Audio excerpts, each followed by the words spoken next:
શ્રી ગણેશાય નમઃ. મિત્રો, આપ જોઈ રહ્યા છો યુટ્યુબ આપણી ચેનલ આવો સત્સંગમાં આપ સૌનું સ્વાગત છે.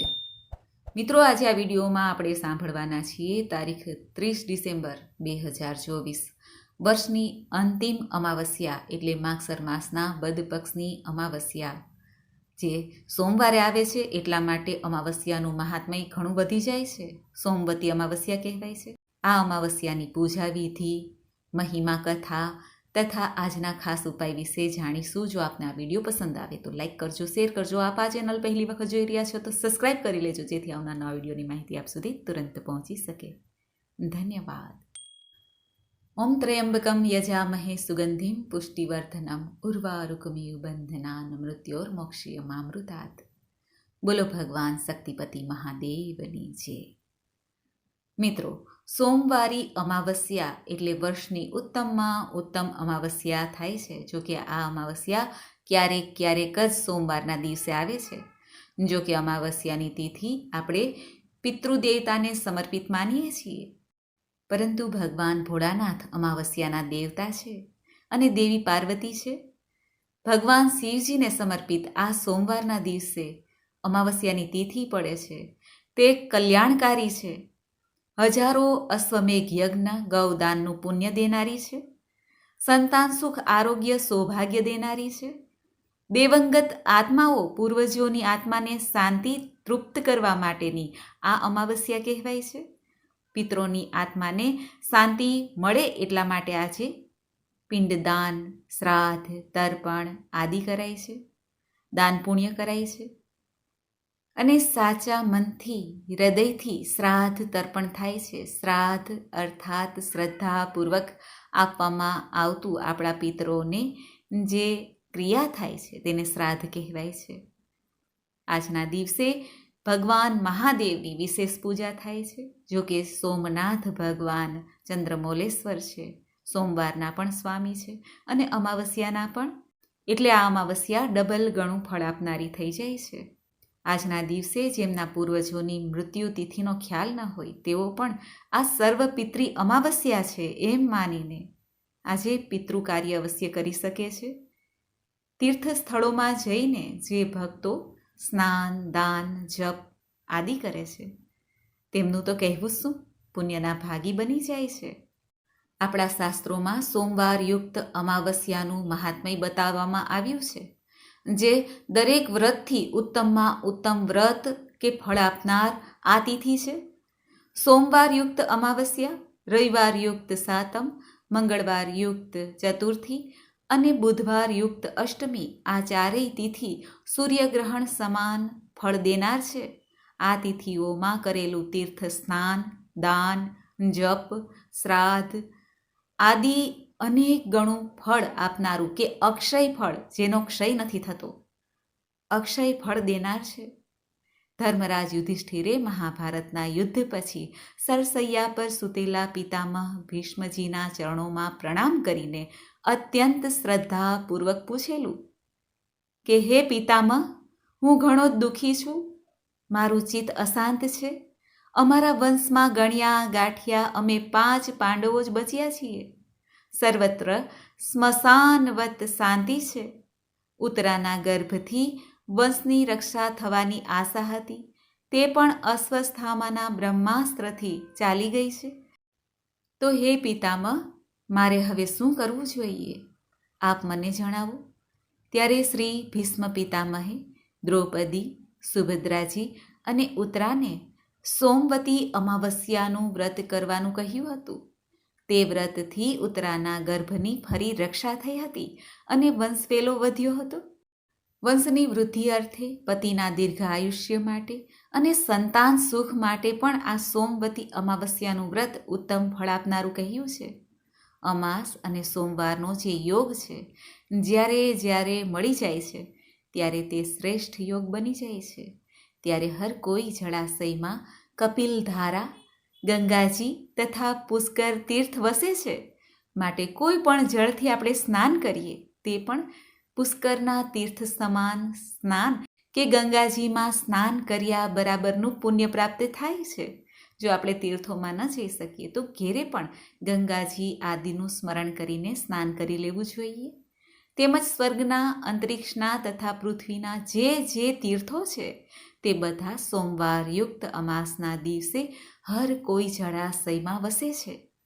આ દિવસે કરેલું તીર્થ સ્નાન, દાન, શ્રાદ્ધ અક્ષય ફળ આપનારું હોય માટે પુણ્યકાળ દેવતાઓને પણ દુર્લભ છે તેવો આ સોમવતી અમાવસ્યાનો સમય કે તિથિ આપણને પ્રાપ્ત થાય છે. એટલે કે મનુષ્ય લોકમાં આ તિથિ શુભદાન દેવાવાળી છે.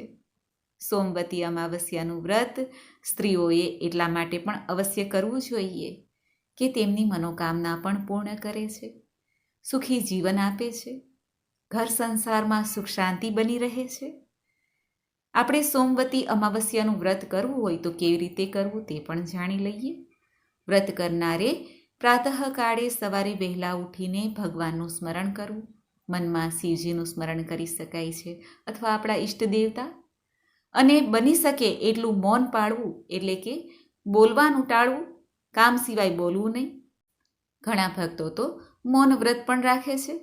આખો દિવસ મૌન વ્રત ન રાખી શકીએ તો 1 કલાક, અડધી કલાક પણ મૌન વ્રત રાખી શકાય છે. મૌન રાખીને આજે જળાશયમાં કે ઘેરે આપણે સ્નાન કરવું જોઈએ.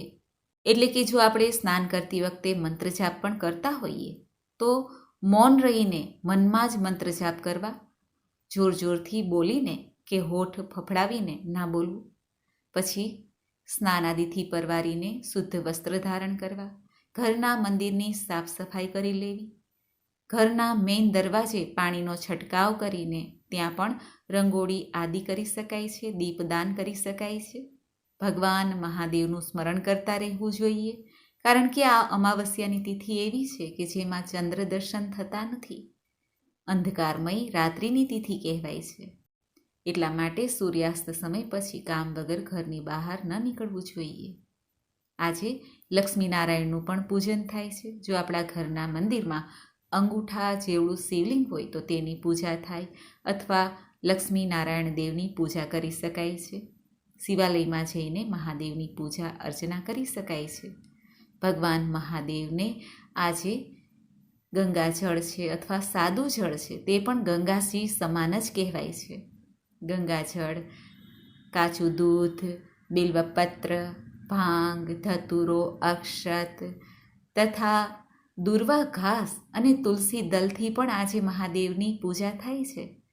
તુલસી દલ એટલા માટે કે પરમ ભગવદીય વૈષ્ણવ મહાદેવ છે, જે શ્રી રામજીના ભક્ત છે, જે શંકર સુવન શ્રી હનુમાનજીની આપણે પૂજા કરીએ છીએ, તેમને પણ આપણે તુલસી દલ અર્પિત કરીએ છીએ. આજે સોમવારી યુક્ત અમાવસ્યાના દિવસે ભગવાન મહાદેવને તુલસી દલ પણ સમર્પિત કરાય છે. સર્વે પાપોમાંથી મુક્તિ મળે છે, કારણ કે શ્રી રામ અને ભગવાન મહાદેવ એક જ કહેવાય છે. રામેશ્વર કહીએ કે રામ ઈશ્વર કહીએ, બંને એક જ છે. ભગવાન મહાદેવની સામે ધૂપ, દીપ, નૈવેદ્ય, પુષ્પદલ અર્પિત કરાય છે. વિવિધ મીઠાઈનો ભોગ છે, પંચમેવા છે, આદિ સમર્પિત કરાય છે. ભગવાન મહાદેવના ગણ એવા નંદીશ્વરની આજે સેવા કરવી જોઈએ. જેમ આપણે ગાયની સેવા કરીએ છીએ, ગાયને પણ આપણે જેમ ઘરની બનાવેલી રોટલી અને ગોળ ખવડાવીએ છીએ, એ જ રીતે નંદીશ્વરને એટલે કે ગાયના જે વાછરડું છે, જે નંદી કહેવાય છે, બળદ કહેવાય છે, તેમની પણ સેવા કરવી જોઈએ ગોળ અને રોટલી ખવડાવીને. જો નિત્ય પણ વાછરડા કે બળદની સેવા આ રીતે કરવામાં આવે અથવા લીલું ઘાસ ખવડાવવામાં આવે તો કુંડળીમાં રહેલ મંગળ ગ્રહ મજબૂત થાય છે, સારો પ્રભાવ આપે છે. એટલા માટે પણ નંદીશ્વરની પૂજા પણ નિત્ય કરવી જોઈએ. આજના દિવસે લક્ષ્મી નારાયણનું પણ પૂજન વિશેષ કરવું જોઈએ. પીળું વસ્ત્ર છે, અક્ષત, ફળ, ધૂપ, દીપ, અનેક પ્રકારના સુગંધિત પુષ્પ છે અને નૈવેદ્યથી પ્રભુનું પૂજન કરવું જોઈએ. માતા મહાલક્ષ્મીની પૂજા કરવી જોઈએ, જેથી માતા મહાલક્ષ્મીની કૃપા પણ બની રહે, કારણ કે અમાવસ્યાની તિથિ તે માતા મહાલક્ષ્મીને પણ સમર્પિત છે. જેમ દિવાળી યુક્ત અમાવસ્યા માતા મહાલક્ષ્મીનો જન્મદિવસ તરીકે આપણે ઉજવીએ છીએ, તેમ માસમાં આવતી એક જ અમાસ, એટલે કે દર માસમાં એક અમાસ આવે છે 12 મહિનાની, વરસની 12 અમાવસ્યા થાય છે. તે 12 અમાવસ્યા કે પૂર્ણિમા માતા મહાલક્ષ્મીને પણ સમર્પિત છે. આજના દિવસે તુલસીજીની પૂજા કરવી જોઈએ, દીપદાન કરવું જોઈએ. અમાવસ્યા છે એટલે દીપદાનનું ઘણું મહાત્મ્ય છે. મંદિરે જઈને દીપદાન કરી શકાય છે. નદી, તળાવ, સરોવર કે પીપળાના વૃક્ષ નીચે, ઘરમાં દીપદાન થાય છે. ઘરમાં મેઇન ગેટ પાસે અને પૂજા સ્થાન પાસે તથા ઘરનો ઈશાન ખૂણો, પૂર્વ અને ઉત્તરનો જે કોણ છે ત્યાં પણ દીપદાન કરી શકાય છે. આજે પીપળાનું વૃક્ષ કે જે પિતૃ વૃક્ષ કહેવાય છે, સર્વદેવમય છે, ત્રિદેવનો જ્યાં વાસ છે, સર્વે દેવી દેવતાની કૃપા જ્યાં વરસેલી છે અને આપણને પણ દિવસ રાત ઓક્સિજન પૂરું પાડે છે, શુદ્ધ હવા આપે છે, તેવા પીપળાના વૃક્ષ કે જેને અસ્વસ્થ કહેવાય છે તેમની પૂજા કરવી જોઈએ. પીપળાના વૃક્ષને જલ અર્પિત કરવું જોઈએ. 7 પ્રદક્ષિણા સૂતરના દોરાથી કરવી જોઈએ અને પીપળાના વૃક્ષ નીચે બેસીને હનુમાન ચાલીસાનો પાઠ છે, ગીતાજીનો પાઠ પણ કરી શકાય છે. પુણ્યફળની પ્રાપ્તિ તો થાય છે, પિતરોને પણ મુક્તિ મળે છે. આજના દિવસે કે જે પીપળામાં અંદરના ભાગમાં અગ્નિનો વાસ મનાય છે, ભગવાન વિષ્ણુ પણ સદા પીપળાના આશ્રયના પ્રતિકરૂપ છે. તે વૃક્ષરાજને આપણે પ્રણામ કરવા જોઈએ, જે સમસ્ત પાપનો નાશ કરનાર છે. એ પીપળાના વૃક્ષનું પૂજન કરીને હાથમાં જળ લઈને સંકલ્પ કરવો જોઈએ કે હે પ્રભુ, આજે હું સોમવતી અમાવસ્યાના યોગમાં સમગ્ર પાપનો નાશ કરવા માટે તેમજ પુત્ર પૌત્રાદિની પૂર્ણ વૃદ્ધિ થાય એ માટે તથા જન્મો જન્મ મને સૌભાગ્ય પ્રાપ્ત થાય, મને અખંડ સૌભાગ્ય પ્રાપ્ત થાય, મારા સંતાનોને લાંબુ આયુષ્ય પ્રાપ્ત થાય, તે ઈચ્છાથી તે આ પીપળાના મૂળમાં શ્રી લક્ષ્મીજી સહિત ભગવાન નારાયણનો જ્યાં વાસ છે એમ સમજીને હું આ પીપળાનું પૂજન કરી રહી છું કે પૂજા કરી રહ્યો છું, આ રીતે સંકલ્પ છોડવો જોઈએ. શ્રદ્ધા ભક્તિપૂર્ણ પૂજન કરીને પોતાની શક્તિ અનુસાર સોનું, ચાંદી, ધન, અન્ન, વસ્ત્ર, જૂતા, ચપ્પલ, છત્રી, જળ તથા કાસુ, પિત્તળ, તાંબુ આદિ દાન આપવું જોઈએ. પીપળાના વૃક્ષનું પૂજન કરતી વખતે આ મંત્ર પણ બોલી શકાય છે. મૂલ તો બ્રહ્મરૂપાય, મધ્ય તો વિષ્ણુરૂપિણે, અગ્રતઃ શિવરૂપાય, અસ્વસ્થાય નમો નમઃ. અર્થાત પીપળાના મૂળમાં શ્રી બ્રહ્માજી, મધ્યમાં ભગવાન શ્રી નારાયણ અને ઉપરના ભાગમાં ભગવાન મહાદેવ. એ ત્રિમૂર્તિ રૂપ પીપળાના વૃક્ષને મારા પ્રણામ છે. આ રીતે પીપળાનું પૂજન અવશ્ય કરવું જોઈએ, કારણ કે આજે આ પિતૃ અમાવસ્યા કહેવાય છે. પીપળાના વૃક્ષની પૂજા કરવાથી આપણા પિતરોના પણ આશીષ પ્રાપ્ત થાય છે. આપણે પૂજા દરમિયાન જે કંઈ પૂજાની થાળીમાં આપણે દ્રવ્ય રાખેલું છે, દક્ષિણા રાખેલી છે, વસ્ત્ર છે કે સીધું સામગ્રી લઈને આપણે મંદિરે જઈએ છીએ, ત્યારે પૂજા થઈ જાય પછી ગુરુ અથવા પુરોહિતને તે સર્વકાય અર્પણ કરવું જોઈએ. સીધું સામગ્રી બ્રાહ્મણોને દાન દક્ષિણા જે કરીએ છીએ તે પીપળાના પૂજન પછી કરવું જોઈએ. ખાદ્ય પદાર્થોનો પ્રસાદ પણ વહેંચી શકાય છે, મીઠાઈનો પ્રસાદ પણ વહેંચી શકાય છે. હવે આપણે જાણી લઈએ તર્પણ વિધિ કેવી રીતે કરવી. સોમવતી અમાવસ્યા જે સૌથી મોટી અમાવસ્યા કહેવાય છે, ત્યારે જો આપણે પિતરોનું તર્પણ કરતા હોય તો શુભ સ્થાન પસંદ કરવું. પીપળાના વૃક્ષ નીચે છે, ધાર્મિક સ્થળ છે, નદી, તળાવ છે અથવા તીર્થ સ્થાન છે, ત્યાં જઈને તે શુદ્ધ સ્થાનમાં જઈને પિતરોની મુક્તિ અર્થે પ્રાર્થના કરાય છે. ઘરમાં પણ આપણે જ્યારે પિતરો નિમિત્તે દીપદાન કરીએ છીએ ત્યારે દક્ષિણ દિશાનું ધ્યાન રાખવું જોઈએ. દક્ષિણ દિશા તરફ મુખ કરીને, જે યમની દિશા કહેવાય છે, મંગળની દિશા કહેવાય છે, તે તરફ મુખ કરીને પિતરોને દીપદાન કરાય છે. જ્યાં આપણે પિતૃ શ્રાદ્ધ કરીએ છીએ, તર્પણ કરીએ છીએ, તે સ્થાનને ગંગાજળથી છાંટીને શુદ્ધ કરી દેવું. ત્યાં એક દીપક પ્રગટાવો અને જે વ્યક્તિનું આપણે તર્પણ કરવા જઈ રહ્યા છીએ તેમનો જો ફોટો હોય તો તે ફોટો પાટલા ઉપર રાખીને તેમનું સ્મરણ કરવું જોઈએ, મંત્રોચ્ચાર કરવા જોઈએ. પિતરોનું આહ્વાન થાય છે બ્રાહ્મણો દ્વારા પણ કરાવી શકાય છે.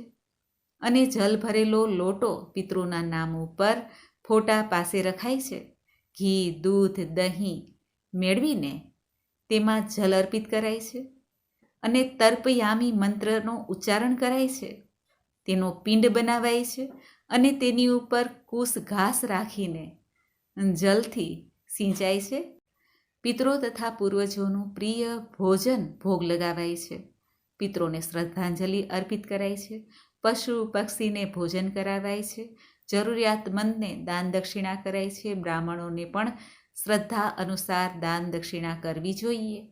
આ રીતે પિતરોનું શ્રાદ્ધ તર્પણ કરવું જોઈએ. જ્યારે પણ પિતૃ શ્રાદ્ધ કે તર્પણ કરીએ તે બપોરનો સમય છે, 11 વાગ્યા પછીનો.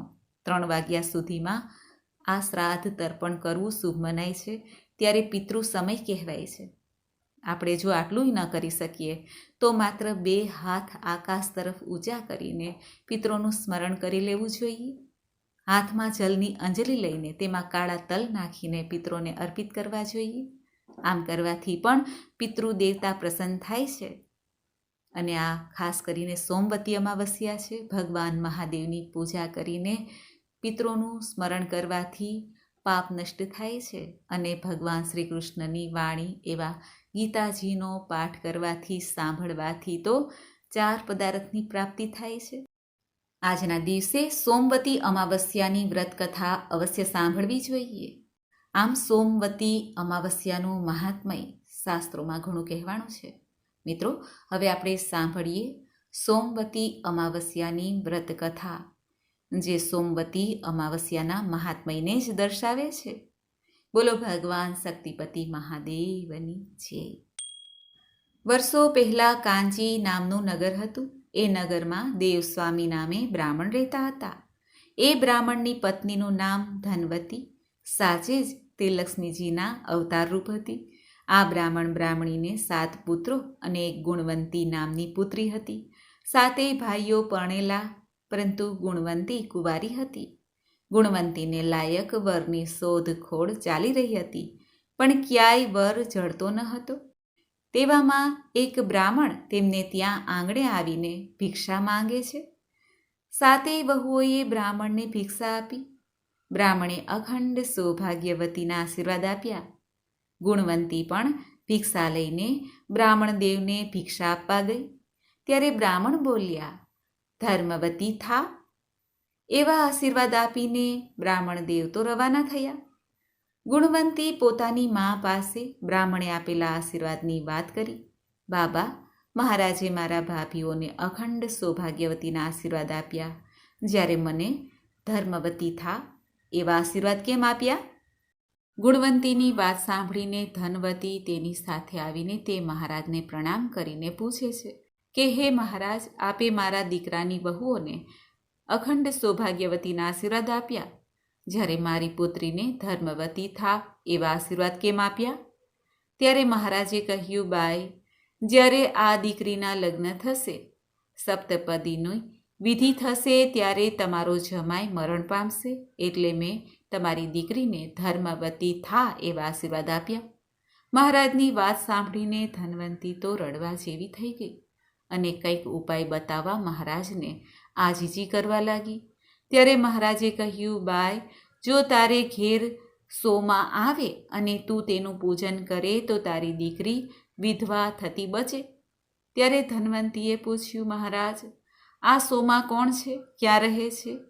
ત્યારે મહારાજ કહે છે, બાઈ, સોમાં સિંહલ દ્વીપમાં રહે છે અને તે જાતથી ધોબણ છે.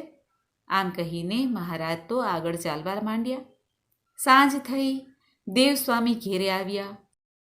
ધનવંતીએ મહારાજે જે કહેલી વાત હતી તે દેવસ્વામીને કહી અને પોતાના દીકરાઓને બોલાવીને પણ કહ્યું, આપણી બહેન ગુણવંતીના નસીબે વિધવાપણું લખાયું છે, પણ જો સિંહલ દ્વીપમાં રહેતી સોમાં અહીં આવે તો વિધવાપણું ટળે, અટકે.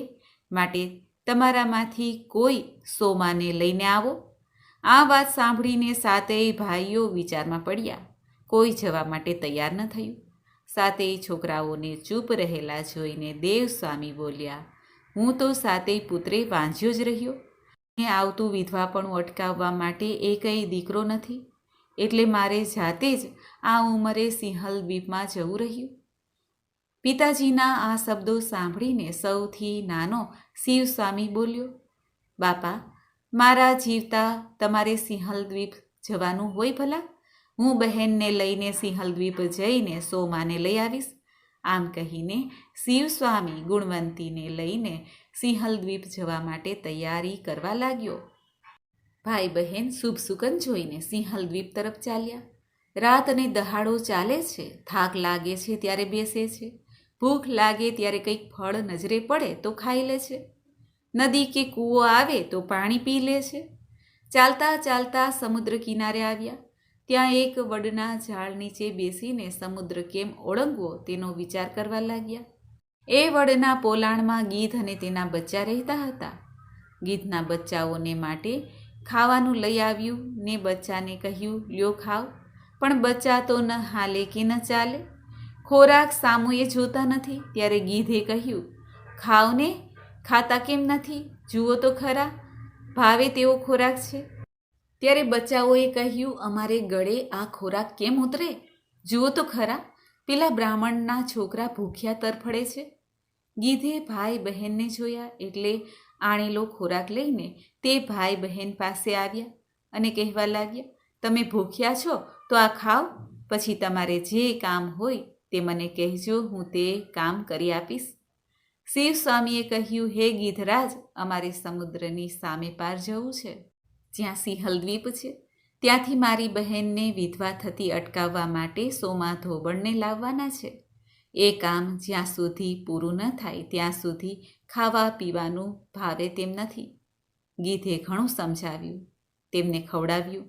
સવાર થતાં જ ગીધે એ ભાઈ બહેનને પોતાની પાક પર બેસાડીને સોમા ધોબણના ઘર પાસે લઈ જઈને ઉતારી દીધા અને તે પાછું વળ્યું. ભાઈ બહેને વહેલી સવારમાં ધોબણના ઘરનું આંગણું વાળી જોડીને સાફ કરી દીધું. આમ એક દહાડો સોમા પોતાના છોકરાની વહુને કહ્યું, આપણું આ આંગણું સાફ કરીને રોજ કોણ લીપે છે? વહુઓને ખબર નહીં, પછી શું જવાબ આપે. એટલે સોમાએ વિચાર્યું, કોણ લીપે છે તે જાણવું જોશે. તે સંતાઈને રાતના જાગે છે. રોજ નિયમ પ્રમાણે સવારમાં ભાઈ બહેન આંગણું સાફ કરીને લીપવા બેઠા. એટલામાં સોમા તેમની પાસે આવીને કહેવા લાગ્યા, તમે કોણ છો અને શા માટે મારું આંગણું લીપો છો? ત્યારે શિવસ્વામી કહે છે કે અમે બ્રાહ્મણના બાળકો છીએ. શિવસ્વામીના શબ્દો સાંભળીને સોમા તો બૂમો પાડવા લાગ્યા, રડવા લાગ્યા અને કહેવા લાગ્યા, અરે રે, આ તો ઉલટી ગંગા વહી. મારું ધોબણનું આંગણું બ્રાહ્મણના છોકરા લીપે. અને મહારાજ, આ તમે શું કરી રહ્યા છો? મને પાપમાં નાખી રહ્યા છો? એટલે શિવસ્વામીએ કહ્યું, આ મારી બહેન ગુણવંતીના નસીબે ચોરીમાં રંડાપો લખાયો છે. પણ લગ્ન પ્રસંગે તમે જો હાજર રહો તો આવતો રંડાપો અટકે. એટલે તમને પ્રસન્ન કરવા માટે જ અમે આ કામ કરી રહ્યા છીએ. સોમા તો આ વાત સાંભળીને કહેવા લાગ્યા, મહારાજ, હું તમારી સાથે તમારે ત્યાં આવીશ. હવે કૃપા કરીને આ જે મારા આંગણાની સફાઈ કરો છો તે કામ રહેવા દો. પછી સોમાએ ઘરમાં જઈને વહુઓને બોલાવીને કહ્યું, મારી ગેરહાજરીમાં જો કોઈનું મોત થાય તો તમારે તે મળદાને મારા આવ્યા વિના બહાર કાઢવાનું નથી. વહુઓએ તેમ કરવા હા પાડી. એટલે સોમા શિવસ્વામી અને ગુણવંતીને લઈને આકાશ માર્ગે ઉડ્યા. જોતજોતામાં તો તે કાશી નગરીમાં આવી પહોંચ્યા. સોમાને લઈને શિવસ્વામી અને ગુણવંતી ઘેરે આવ્યા. ધનવતીએ સોમાનું પૂજન કર્યું. પછી ઉજ્જૈનમાં રહેતા રુદ્ર શર્મા સાથે ગુણવંતીના લગ્ન કર્યા. શુભ મુહૂર્તમાં આવતા લગ્નની તૈયારીઓ કરવા લાગ્યા. મંત્રોચ્ચાર સાથે લગ્નની વિધિ શરૂ થઈ ગઈ. સપ્તપદીની વિધિની શરૂઆત થતાં જ રુદ્ર શર્મા એકાએક મરણ પામ્યા. ત્યાં તો રો કકડ શરૂ થઈ. ધનવંતી તો માથું કૂટવા લાગી. નાનેથી મોટા દરેકની આંખમાં આંસુ આવી ગયા. લગ્ન મંડપમાં શુભ અવસરને બદલે રો કકડ શરૂ થયો. ત્યારે સોમાએ કહ્યું, ક્લેશ ના કરો, પરમાત્મા જમાઈને હમણાં જ બેઠા કરશે. આમ કહીને તેણે જે અમાવસ્યાનું વ્રત કર્યું હતું તે વ્રતનું પુણ્ય ગુણવંતીને આપ્યું. એટલે તરત જ રુદ્ર સ્તરમાં બેઠા થયા અને રડતા હતા તે બધા હસવા લાગ્યા. લગ્નની વિધિ પૂરી થઈ પછી સોમા બધાની રજા લઈને પોતાને ઘેર જવા માટે તૈયાર થઈ. સોમાએ જ્યારે ગુણવંતીને અમાવસ્યાનું પુણ્ય આપ્યું ત્યારે તેને ત્યાં પણ તેનો પુત્ર મરણ પામ્યો. પછી એનો પતિ અને જમાઈ પણ મરણ પામ્યા.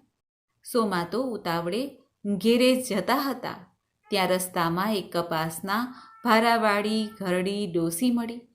તે સોમાને કહેવા લાગી, બહેન, મારા માથાનો ભાર તો જરા ઉતારો.